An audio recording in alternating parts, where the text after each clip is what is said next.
Hello, everyone, and welcome to Indie Game Arcade, a podcast all about indie games. And this episode, we're talking about Citizen Sleeper 2, Starward Vector, and a whole bunch more. I am your resident consciousness stuffed into a synthetic body. My name is Chris. I'm once again on a solo adventure as Joseph is under the weather. He has not respawned as we predicted from last week. It was a rough week, and I guarantee a lot of you listening are probably under the weather as well. I was sick earlier in the week, and that put me down for quite a while, and he's getting it now as well. So hopefully he's on the mend, and we'll be back in pure form, our highest form, soon. So let's go ahead and get on with our topic then, and hopefully this will somewhat stay on the rails. We'll see. I think I mostly stayed on topic last episode. Maybe not. I mean, I'm already going off the rails right now talking about this. Let's go ahead. Let's go forward. Game start! So Citizen Sleeper 2, Starward Vector, was released on January 31st of this year, 2025, developed by Jump Over the Age and published by Fellow Traveler. That's one of my favorite indie game publishers, just by the way. The full game retails for $24.99. Currently, as of recording, it's on sale for 10% off at $22.49. For a quick description, Citizen Sleeper 2 Starward Vector takes players to the Starward Belt, a richly realized ramshackle set of habitats in an asteroid belt full of secrets, stories, and characters trying to make ends meet. You are a sleeper, an emulation of a human mind housed in an artificial body. You're on the run from the corporation that made you and the gang that seeks to control you. Commandeer a ship, build a network of crew and allies, and take on challenging contracts as you seek to build a future for yourself. So if you played the original Citizen Sleeper that came out, I believe, in 2022. I might be wrong about that date, but I want to say it was 2022. This is very much a continuation, not continuing the story of the same characters, but it's very much a continuation of the same world, very similar circumstances. You're going to get a lot of like the artwork, the world. It is very much just feels like another story set in the exact same way. So very much a return to form, but it does add some new mechanics, which are really, really cool. And a few like that I would say it does kind of get rid of like one thing, which is in the original game, you're kind of dependent on that drug or that medicine to keep you stabilized, keep your synthetic body running. In this one, that you don't have that, which is really, really nice. So veteran players, if you haven't played this yet, just know that that is not something that you have to worry about in this game. And that is so great because that was the least fun part about the original Citizen Sleeper. But let's go ahead and let's talk about what is this game in a nutshell, especially for people that haven't played anything from this series before. This game functions a lot like a tabletop role-playing game. This is not a game that you're going to purchase and sit down and expect a whole ton of action or something, you know? This is going to be a lot of reading. So this could definitely turn some people off if you're not prepared for it. So just go in expecting to really feel like you're a player sitting at the table as a GM presents to you everything that you need to experience the story and make your choices within art and a text format. But with that, the storytelling is so incredibly strong. I would say some of the strongest storytelling you will find in gaming. The narrative and the character development is extremely deep. The choices that you are allowed, though limited in scope, usually there's, I would say, 3 choices when it comes to dialogue options, but they feel like enough to have quite a bit of agency and really change the shape of the story. I don't think I've found myself in a situation yet where I didn't have options that I felt like were necessary. Unless you're one of those players, and if you are, I never want you at my table, where you're just kind of like the murder hobo and you just want to go in and ruin everything and kill everybody. That is not going to be something you can do here. So just know that. And if you are that kind of player, why? Why are you that type of player? Also, I just want to preface real quick. I probably should have said this at the beginning of the episode. My voice is still recovering from being sick, so, I'm sorry. You might hear my voice crack a little bit, might go in and out. I might sound a little rough here and there. I am trying very hard to pull through. I am drinking so much liquid. More liquid than I think I've ever drank in my entire life to get through this. So, we'll see how it goes. So, with that said, I did say that this is very much like a TTRPG. What is the other thing that's very synonymous with the TTRPG? Well, that is dice rolls. And yes, there are dice in this game. All of your actions are going to be based on not necessarily rolling a die every time you want to perform action, but you have a pool of pre-rolled dice that get rolled each day. So basically, each day in game begins with a roll of 5 dice numbered 1 to 6. These dice you can allocate to various tasks, with higher rolls increasing your likelihood of success. Low rolls can lead to failures, or at least like neutral outcomes where you will like succeed in what you're doing, but there might be some sort of effect that comes with that might not be the most favorable thing either, but it wouldn't be like the most negative thing that can happen. So you also have attributes and skills per class, which there's 3 classes, I'll talk about that in a second, that will either add or detract further from using those dice depending on what that skill calls for. So let's say that you have a task that you want to do. You'll see like an icon next to that of like a wrench, and that's, let's say it's a repair skill. I'm trying to remember what they call it in game, if that's like mechanics or if it's engineering or whatever. If you, as your class, let's say if you are like the machinist or something, you have a skill that gives you kind of like a +2 or something to that. So you drag, let's say you have a pre-rolled 4, and that's the highest one that you had rolled that day. You can choose which of the dice that you want to add to that slot to try to achieve the outcome you want. You can drag that 4 down to that slot of, repair this machine. Because you have that skill slot, or you have that skill, it'll become a 6. So that's great. You will probably end up with 100% positive outcome. Fantastic. If you have nothing, then it's going to be a 4. Most likely you're going to end up with a neutral outcome.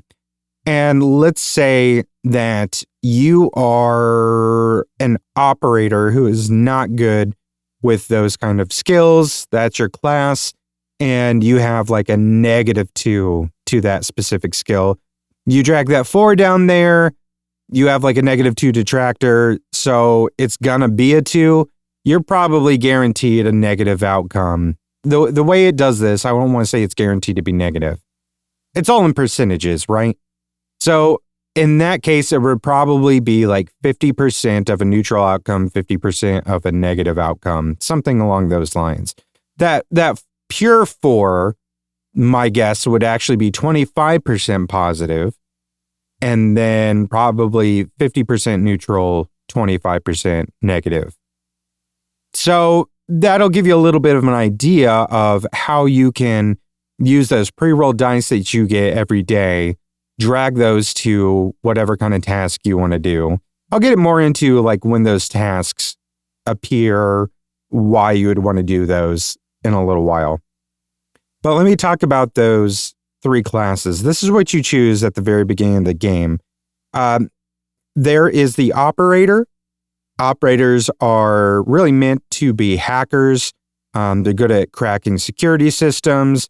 data collection. There's kind of like a whole side of this game that sort of exists. If you've played the first game, you know what I'm talking about, where you've got like this physical world that you're interacting with. But then there's also like a layered digital world on top of that, of these sort of like almost like ghost security systems that are kind of like on the hunt for you or collecting data and things. So good at like taking care of those things. There's a lot of stuff that the operator can do, and they would excel in those, whereas they would not excel in the things that these next two are going to excel in. So the next one is the machinist. This is the more balanced class. They're better at repairing, maintaining systems, more well-rounded than the other two. And then we've got the extractor. This is your really endurance-heavy sort of class. Better for physical labor, better for dangerous tasks, as of which there is a lot of physically dangerous tasks in this game. So with that, the dangerous tasks being brought up, there's a new mechanic that they did add in this sequel, which is the stress mechanic.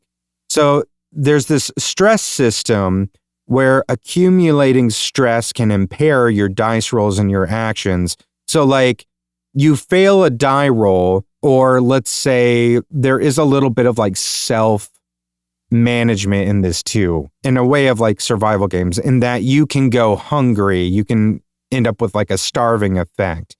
Those things are going to add to your stress. That will essentially do things like when that builds up, you might lose access to one of those 5 die that you get when you start the day.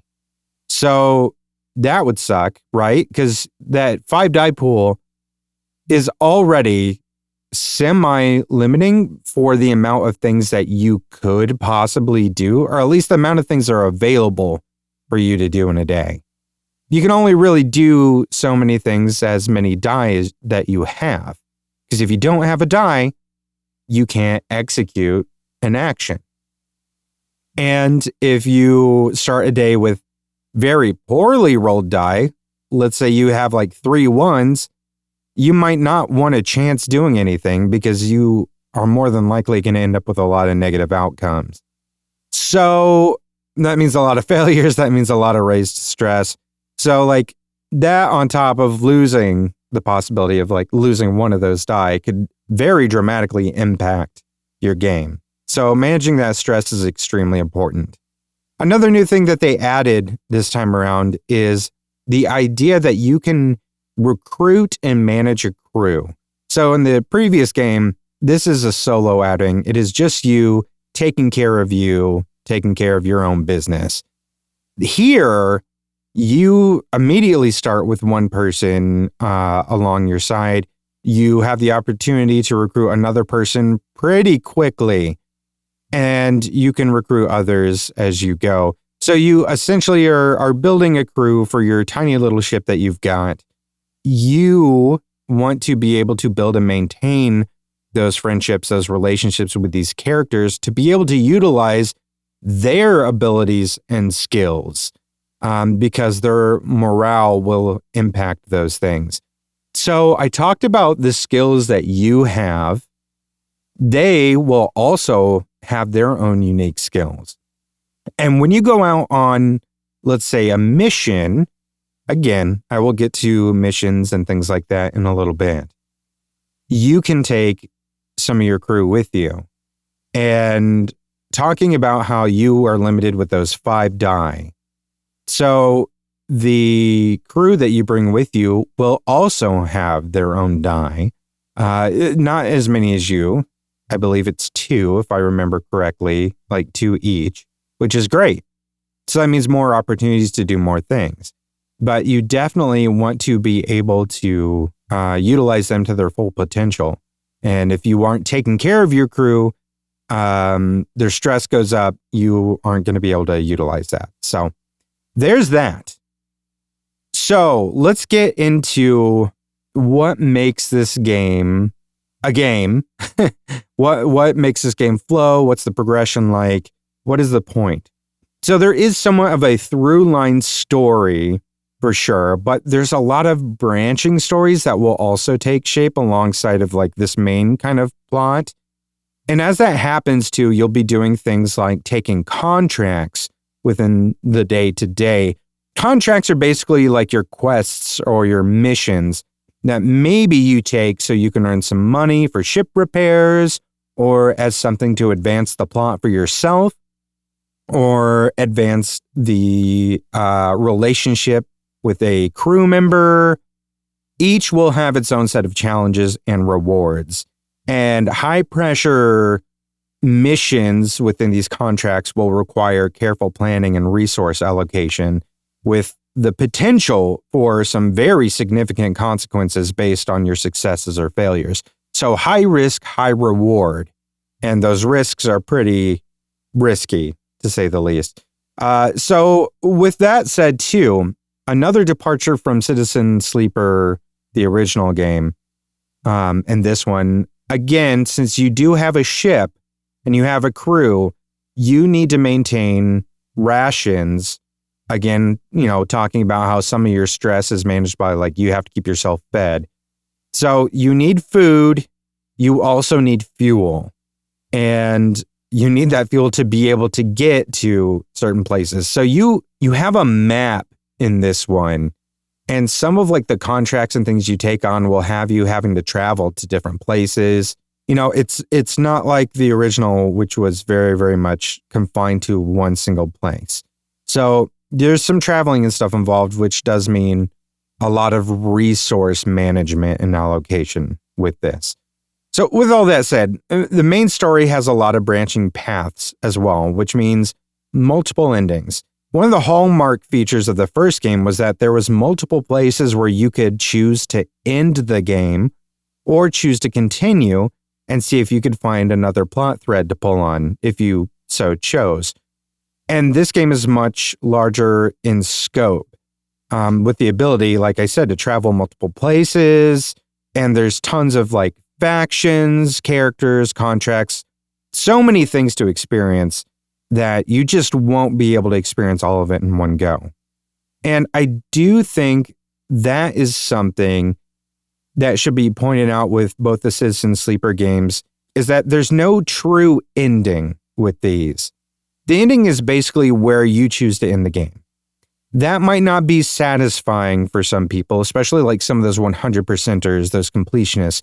But I feel like this is way more in line with the spirit of TTRPG games and the roots that Citizen Sleeper is pulling from. The campaign, the game really ends when you choose it to end. It'll give you multiple outs, but you can choose to keep going, which is really, really cool.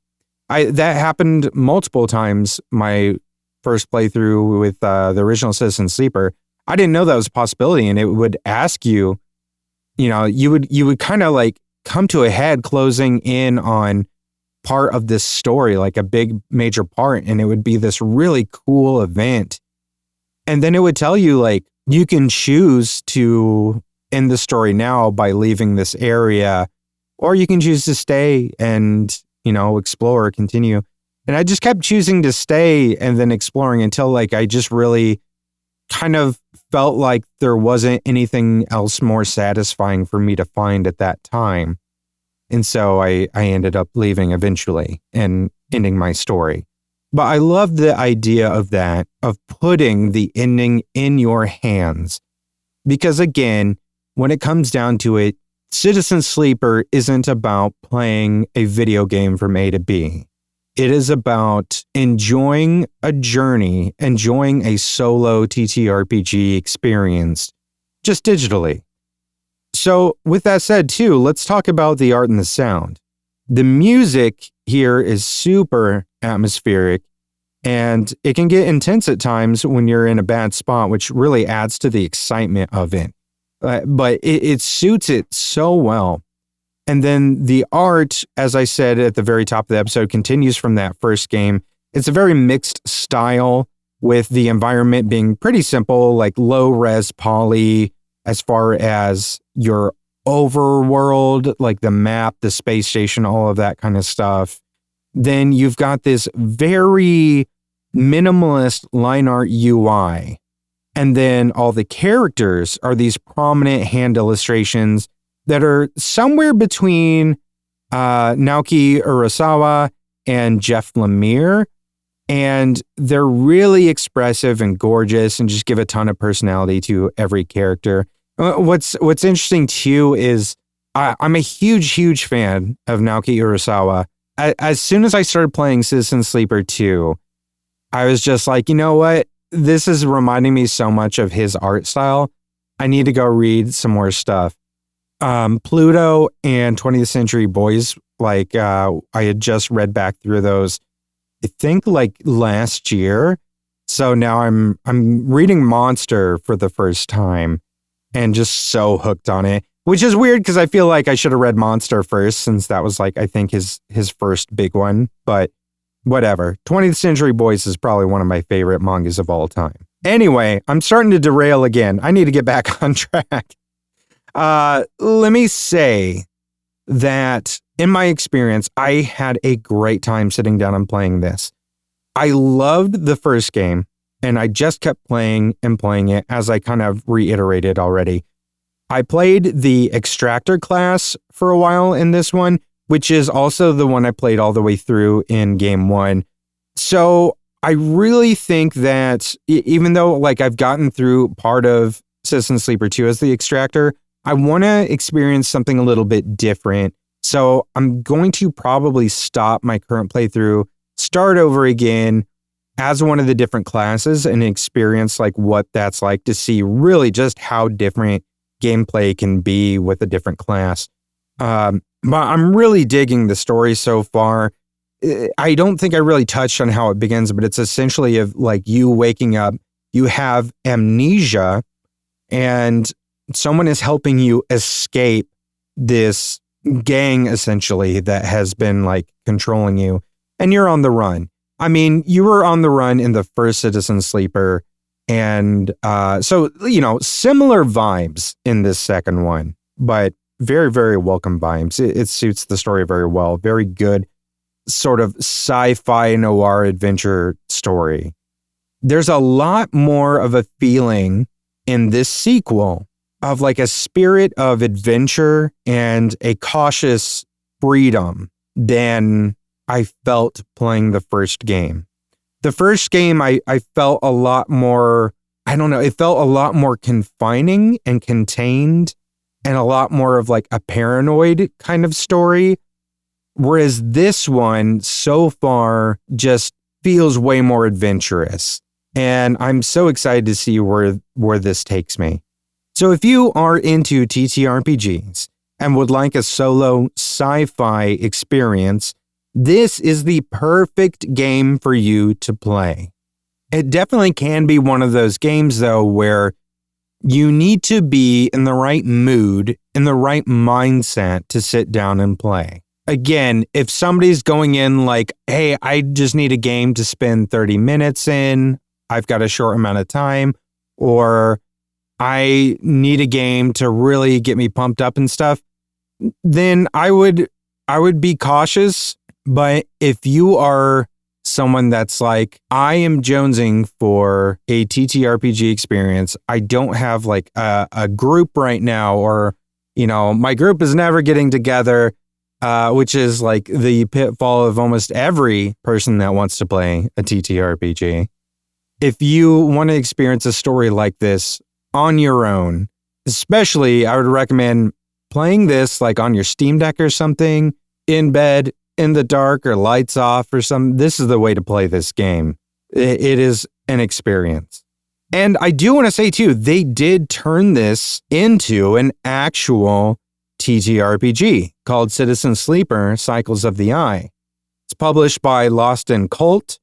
Unfortunately, at this point in time, it looks to be sold out, but they do have a mailing list that you can sign up for and be notified when copies will be back in stock, of which I did. So I'm hoping I will get a notification soon. But in the meantime, if I can't play Citizen Sleeper as, you know, an actual TTRPG at the table with my friends, you know damn well I'm going to be playing it here on my Steam Deck. Combo! As far as other games I've been playing this week, there's two that I want to bring up, with two more that I'll just mention really quick that were on my docket, and I just didn't get the chance to play because of getting sick. The two I didn't get to play were Sworn and While Waiting. Sworn is very much like a Hades-ish looking game, but with a very like Arthurian kind of take on it. So it's like a 1 to 4 player co-op ARPG roguelike. The description says, explore and reclaim a fallen Camelot from the reign of a corrupted Arthur and his knights of the Round Table. If that sounds cool to you, because that sure as hell sounds cool to me. It looks really slick. I wish I had gotten a chance to play it this week, but it just was not going to happen. And then the other game was While Waiting.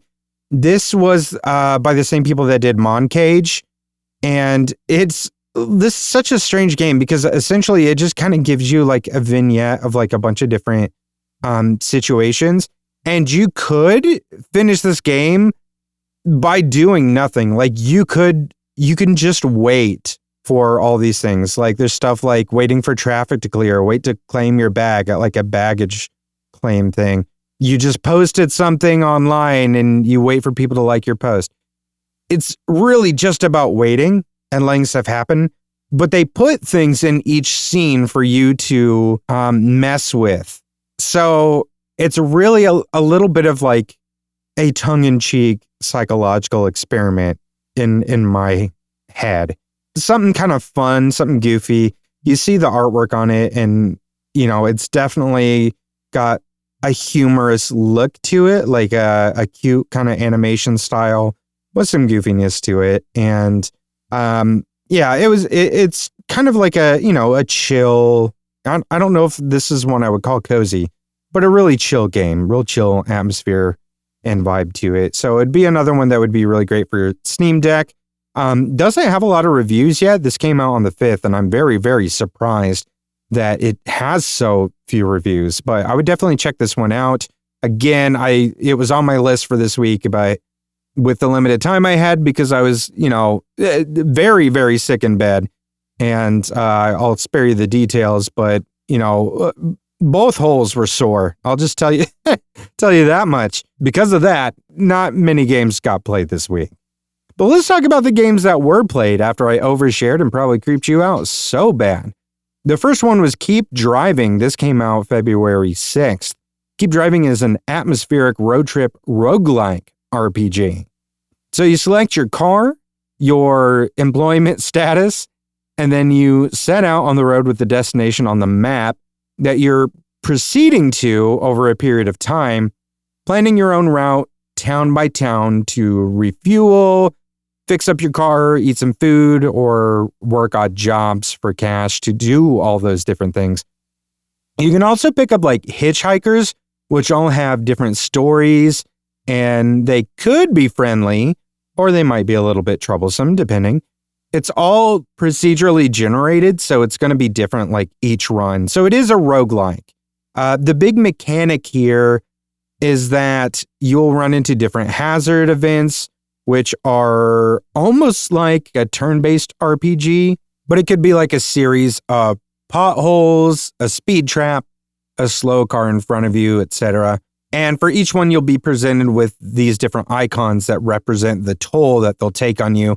Almost picture like thinking of like Sea of Stars and those locks that they have, or if we want to go non-indie, like Octopath Traveler, and like the different locks that you need to break to really succeed against like the bosses and things. And then you have different skills on your own, as well as like items that you might stock in your glove box that match some of those different icons and are needed to use on your turn to try to essentially cancel those things out. But you are limited on how many actions you can take during your turn, right? And all of those icons do represent something that can take a toll, whether that is your energy, like your character's physical energy, your money, the durability of your car, how much gas you have, whatever. So your hitchhikers also might have abilities for you to use if they're, actually awake or if they're not like, grumpy with you or something. But it does go in turns. So if you manage to take a few of them out, but not all of those, hazard icons, then some of them might do damage to whatever those icons stand for, like deplete some of your energy or damage your car, use up more of your gas. And the reason that those are problematic is because if you end up stranded with no gas or a car that doesn't work, it's game over. If it's like your energy depletes, you just start getting the tired status, which starts to negatively affect your ability to do other things, or it could cause those other hazard problems to do more damage. So cost, more energy next time or take more gas next time. So like, it's still a really important one to worry about. When your energy completely runs out, you have to pull over and sleep. You can sleep and it will you'll regain like 3 energy points, but there's always like a price to pay for that. Like you'll get like a hungry effect and you need to be fed, or maybe you'll end up with a headache. Like there's all kinds of things within this game. All of those things you can really find usually something at a convenience store when you get to a town to sort of help address those things. But some of the stuff too is like modifications you can buy for your car, and those you buy, but then you also have to like store them in your trunk and then drive to a garage and then have those installed. And then like you can get something installed that like makes it so your car never gets too cold or too hot, which is like really great. But those garages are few and far between as far as finding them in different towns and everything. So there's so much in this game. There's also a level system. You can level up. Your hitchhikers can level up. It's kind of nuts, honestly. And like, I feel like I'm barely describing the amount of everything to this. Like, I think the best way to describe this is a new version of Oregon Trail. It really is. Oregon Trail with some turn-based strategy RPG elements to it, and with a lot more resources, effects, and problems to manage than your traditional Oregon Trail game. So that said, I think that this is a very fantastic game. I think this is a game that's going to be talked about a lot this year. And I do think this is something that we are going to see because it is so novel and such a cool twist on, like, again, the idea of like an Oregon Trail game. We have not seen a good twist on that game for a very long time. My favorite before this, I'd say, and I think I mentioned this on the last episode, was Death Road to Canada. But again, very different in that you've also got the shoot 'em aspect on that too, like with the zombies and everything. I think that this is one we're going to see in a lot of people's top favorites of 2025 lists. I say that now though, but we are just barely into the year at the beginning of February. So there's a lot more time to go. So let me talk about another game that came out recently. And this came out like actually a few weeks ago, but I just started playing it today. I did buy it on release, and just because there's been so many good games lately, I just now got around to playing it. This is called Pairs and Perils. This is a roguelike deck builder, but with a matching, like a memory matching card game mechanic built into it, which is really, really cool. And it also adds that like extra layer of difficulty to it, because you're not only relying on, the presence of doing things in game, of being strategic, but you're also relying on your memory, which is like something sometimes are somewhat outside of your control. Because there's folks like me and there's folks like Joseph who, I wish he could have been here for this episode so we could talk about this, but Joseph has a TBI in his past, which has really negatively affected his ability to remember things. Like his short-term memory has a lot of impact from that. And I also I've had several concussions. So because of that, my short-term memory is a little fuzzy too.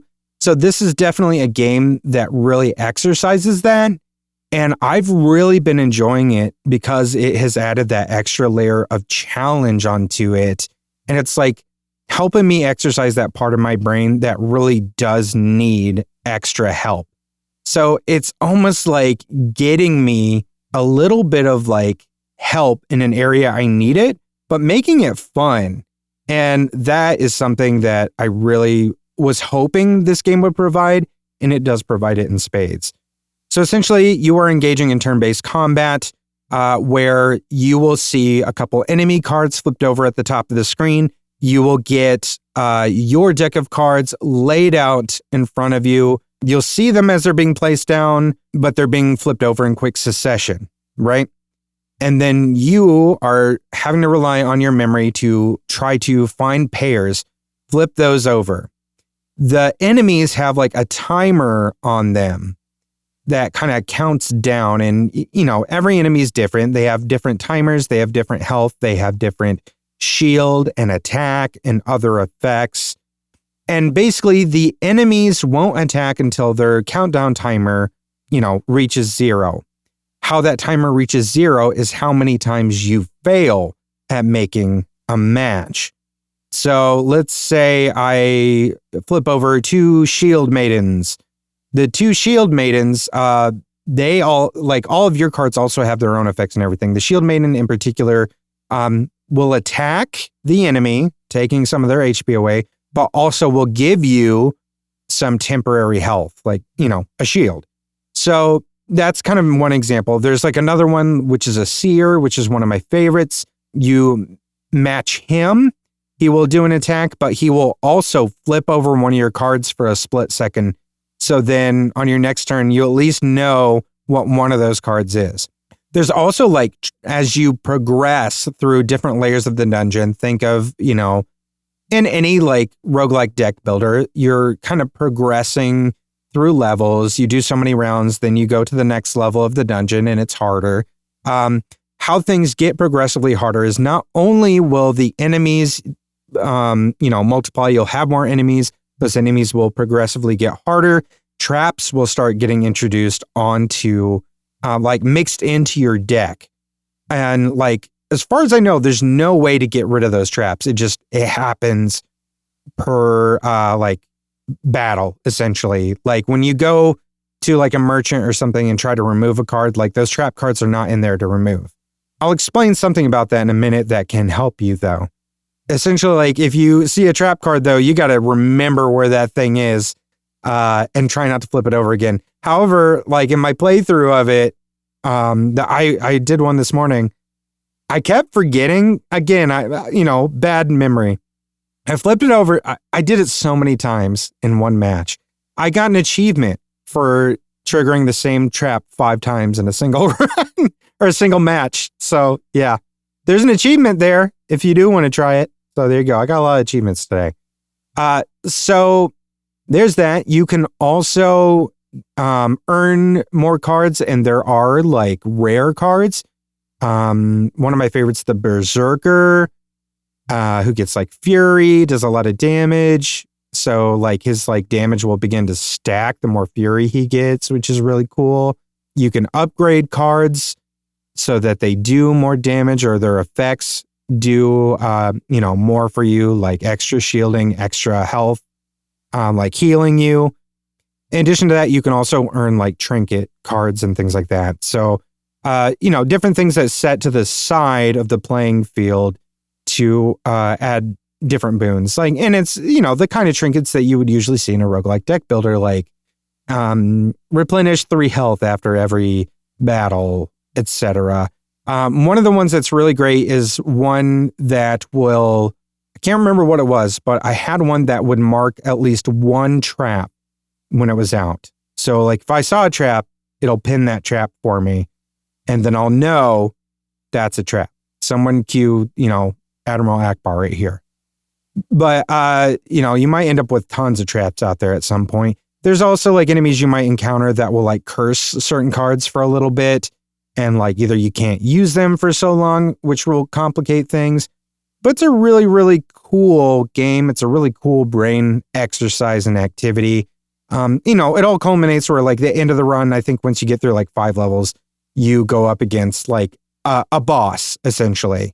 So, and I've only done 1 run of the game and I lost at the boss, which I think was like a big Gorgon, like a Medusa kind of boss. And I was almost had her, but unfortunately did not. But it's definitely a game I'm going to keep playing. Really, really had a good time. 100% recommend if you like roguelike deck builders, or if you really want to just exercise that part of your brain and work on your memory. This is one I would absolutely recommend for that. It is definitely, it's a skill, man. It'll help you with a real life skill. So that is Pairs and Perils.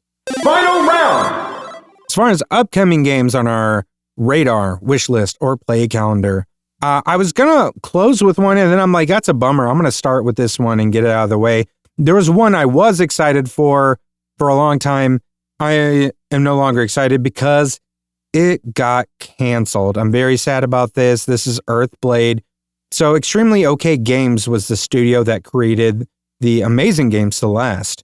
And from what I understand, there was some dispute over who owns the IP between the, I think, like 3 co-founders of this studio, which it looks like prompted the art director to leave. I didn't write any of their names down, but you don't need their names, man. Like, I don't want to start anything.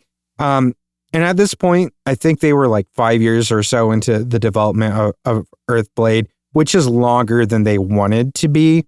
And I guess the studio decided to like reassess where they were with this game, since progress was just so slow as compared to the timeline that they had originally set for themselves. So I guess once they did that, they decided they needed to cancel the project. They weren't loving it anymore, and they wanted to focus on something smaller. I think in a press release, they said, they needed to. It's kind of like one of those things you hear a lot of studios say this. They want to rediscover their love of games.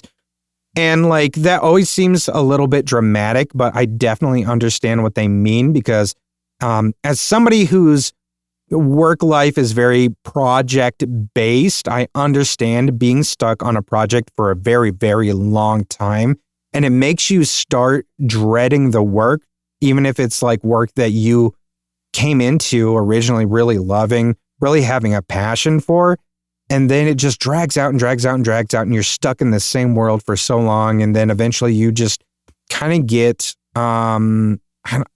resentful of it. So like, I get where they're coming from saying that, we need to rediscover our love of games. They just needed to leave this game behind, which is, it's such a bummer. Seeing the trailers and stuff that we have for it, it looks like a lot of work had been done on this. From what we've seen, it looks like a game that was close to completion. I'm assuming that was not the case, and maybe it was just like a few portions of the game were completed, but it might be like world 1 and like a world of whatever, 10, who knows. But it looked great. But then again, you can say the same for like Silksong, and we've been waiting for that for like how many years now? And we don't even know what's happening with that one because there's no communication there. So it's a really, really sad state of affairs that we'll never see, a finished version of Earthblade. But it's a really good studio, and I'm excited to see what they come up with next. The 2 games that I do want to talk about that are coming out, and I am very excited for, both of these have been like, when I was looking at what is the docket for games coming out through the entirety of 2025, both of these 2 games were like towards the top of my list, and they're both coming out really soon. The first is Urban Myth Dissolution Center. This is coming out February 12th, 2025. For a quick description here, join forces with the psychic director of the Urban Myth Dissolution Center and solve a variety of cases involving cursed relics, rental properties with shady histories, and dimensional anomalies. Monstrous oddities and otherworldly planes abound in this occult mystery adventure game. It's giving me a lot of vibes similar to World of Horror, with, a very different but still pretty familiar look to it. This one seems much more visual novel and choices matter, than an RPG, kind of like World of Horror was. But it's still, this looks right up my alley. I'm so excited for it. The artwork on it is really good. It's still like kind of like an 8-bit sort of, I don't know, that 8-bit might be a stretch, but that kind of style. The color palette on it is really, really appealing to me. But I love visually, I love this game. The topic of it is fantastic to me, like dispelling these urban myths, but like it absolutely looks like a very spooky horror game. And I am 100% in. I can't wait for this. I will be picking this up the day it releases, which will be the day that this episode comes out. So guarantee, like as you're listening to this, I'm playing that game. So there you go. The second game I want to bring up is Lost Records Bloom and Rage. So this is releasing on February 18th, 2025. Embark on a new narrative journey from the creators of Life is Strange. Film your summer of 1995 and create memories of a lifetime with your new friends. 27 years later, confront the dark secrets that made you promise to never speak again after that fateful summer. The first release, which is what's coming out on the 18th, is Lost Records Bloom. So I'm assuming this is going to be very much just the stuff that takes place in that summer of 1995. So probably a build-up, like with a bit of a cliffhanger, is my guess. Feels like a very kids on bikes genre story, which I'm always a sucker for. That is one of my favorite genres of not only games, but of film. Really any media. Like I think of like graphic novels, like Paper Girls is like one of my favorites. I've got it on my shelf, like right outside my sound booth, and desperately been trying to get my wife to read it. And when my daughter's of age, that will be one for her. Yeah, I'm really, really ready for this. Horror is not part of the tag, but it does seem like there's something very sinister going down based on the trailers. So I expect that there's going to be some real creepy stuff to be seen in this game, or at least hinted at. And it kind of looks like a lot of the gameplay is going to be taking place while filming through an old camcorder. So I like that aspect to it as well, which gives it sort of that nostalgic feel, as well as like a little bit more of a sense of like danger in my eyes. Like I always think back to games like Fatal Frame, and you think of games like Madison, and how much more like spooky those games feel. Like as you have your device up to your face, things just feel like they could go bad so much faster. You just feel more vulnerable for whatever reason when you're looking through something with a viewfinder rather than looking with your own eyes. So I'm very excited for this one. Plus, like, arguments to be made whether the Life is Strange games are indie games. I mean, they were created by a smaller studio, but, you know, with publisher money from, you know, Square Enix and everything. So arguments can be made there all day. There's a lot of games that have very similar issues, like Baldur's Gate 3, Dave the Diver. Regardless, the Life is Strange games, I love it. That original game specifically, plus Before the Storm, are my favorites. So with that team having worked on that original game, the amount of emotional depth and storytelling that was rampant in those first games, like if there's any hint of that here, which it looks like there is from the trailers, then I feel like we can expect great things from this. Plus a really rockin' soundtrack again, and you know I'm a sucker for a good soundtrack. And speaking of suckers, you would be a sucker if you don't do me a really quick favor and share this episode with someone who loves indie games. Why wouldn't you share it? If they love it, then share this episode that does deep dives on some of the greatest indie games currently available. You can catch me playing some of the games that I discussed here on the show, along with tons of other Let's Play content over at our YouTube channel, youtube.com/nerdsloth. Some of them are going to be a little different this time. Because I was sick, like there's a few that do have a little bit of voiceover, but like I did post a few no commentary ones this time. Because, I mean, it was tough, man. I was having a rough week. But they're there. You can also catch hundreds of hours of bonus content for just $1 a month by subscribing to the Nerdsloth Treehouse over at our Patreon, which is patreon.com/nerdsloth. We've also got an exclusive podcast there called the Nerdsloth Podcast for those at the $5 tier as well. Unfortunately, we haven't been able to record a new episode for the last couple of weeks with Joseph being out, but we will be getting back on that really soon. The last episode that we did record, I believe, one thing that we tend to do over there is drum up ideas.